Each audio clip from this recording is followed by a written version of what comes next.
तो ये लोग हमारे एजेंट बनेंगे। कैसे बनेंगे? सिंपल सी बात है, 4-5 करोड़ रुपए का बजट है।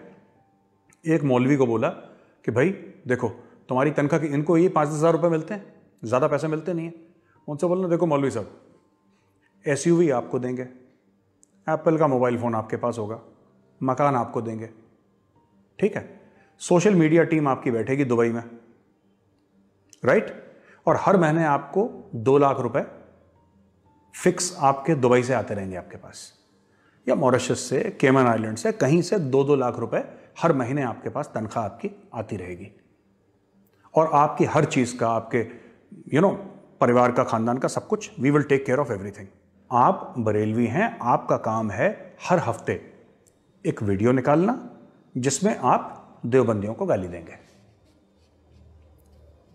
देवबंदियों को गाली कैसे? इस तरीके से कि आप बोलेंगे वो गैर इस्लामी हैं। आपका यही काम है। ऐसे आप 15-20 मौलवी एक साथ आप बरेलवी इकट्ठा करिए, पाकिस्तान के अलग अलग जगह। इनफैक्ट पाकिस्तान की मैं तो कह रहा हूं हर एक डिस्ट्रिक्ट में ऐसा एक मौलवी होना चाहिए जो कि बरेलवी हो। आप उसको पैसा दीजिए, एक सोशल मीडिया की टीम जो उसको अच्छी तरीके से एडिट करे और रिलीजियस टेक्स्ट्स का हवाला देते हुए, क्योंकि यही पाकिस्तानी करते आए हैं।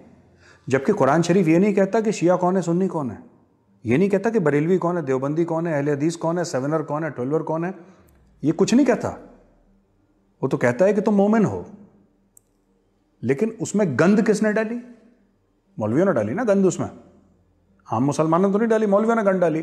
पाकिस्तानी मौलवियों ने जो गंद डाली है अपनी खुद की रिलीजियस टीचिंग्स में, हम तो यही कह रहे हैं कि उसका और फायदा उठाओ। क्योंकि ये लोग कहते हैं कि अकॉर्डिंग टू कुरान, पाकिस्तान ने जब अहमदियों को आपने ये बोला था कि अहमदी जो हैं वो नॉन मुस्लिम हैं और हेंस वो वाजिबुल कत्ल हैं, आपने कुरान की कोई आयत तो कोट करी होगी। तो आपको किसी ना किसी हदीस में, कुरान शरीफ के किसी न किसी आयत में आपको, यानी बरेलवियों को, देवबंदी के खिलाफ कुछ ना कुछ मिल ही जाएगा, मिल जाएगा। आप उसका फायदा उठाइए, आप उसका फायदा उठाइए। उसी तरीके से आप फिर जाइए और देवबंदी मौलवियों के पास, उनकी एक अलग सोशल मीडिया टीम हो और देवबंदी मौलवियों को यह बोलिए कि भैया आप एक काम करिए, आप बरेलवियों को उल्टा सीधा बोलिए कि कुरान की रोशनी में या हदीस की रोशनी में यह काफिर है, यह वाजिबुल कत्ल है।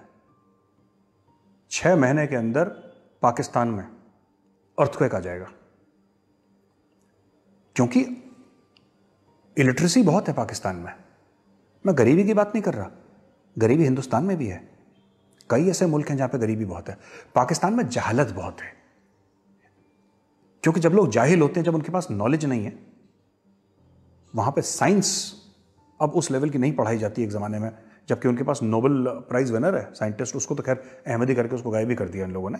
तो that is the nature of that. अब वैभव एक बात बताइए, ये मोहम्मद बिन सलमान जो है क्राउन प्रिंस, उसने भी तो यही काम करा है।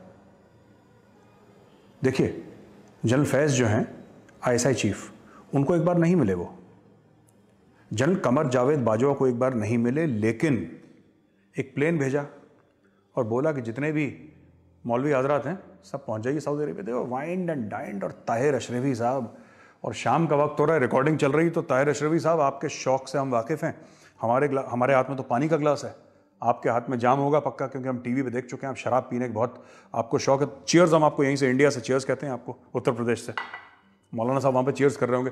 ताहिर अशरफी मैं बताता चलूँ अपने दोस्तों को कि is very very fond of his drink, और कई बार टीवी डिबेट्स में बिल्कुल मौलाना साहब बिल्कुल टुल होकर आते हैं, एकदम बिल्कुल टाइट जिसको कहते हैं ना।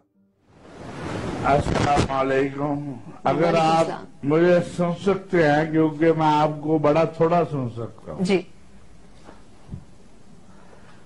इस्लामी नजरियाती कौंसिल को, और मुझे यूपी में क्या कहते हैं, भंड होकर आते हैं एकदम। तो इनको लेकर गए, तो ये उन्होंने जो सुन्नीज हैं उनको अट्रैक्ट करा, जो शिया मौलवी हैं उनको ईरान लेकर जाता है ना, ईरान लेकर जाता है, ईरान फैसिलिटेट करता है, आप आइए मिलिए वहां पे। तो आप ये देखिए कि ऑलरेडी एक फ्रेमवर्क है। ये फ्रेमवर्क किसी यहूदी ने नहीं बनाया, ये हिंदू ने नहीं बनाया, किसी ईसाई ने नहीं बनाया, ये फ्रेमवर्क कुरान शरीफ में भी नहीं है। ये मौलवियों ने एक दूसरे की गर्दन काटने, ये आपको एक मौलवियों ने एक मैप बना के दे दिया कि साहब इस तरीके से आप हमारे मुल्क को कमजोर कर सकते हैं, यानी पाकिस्तान को कमजोर कर सकते हैं। आपके सामने बड़ा लड्डू, आप खा नहीं रहे, आपको यही काम कर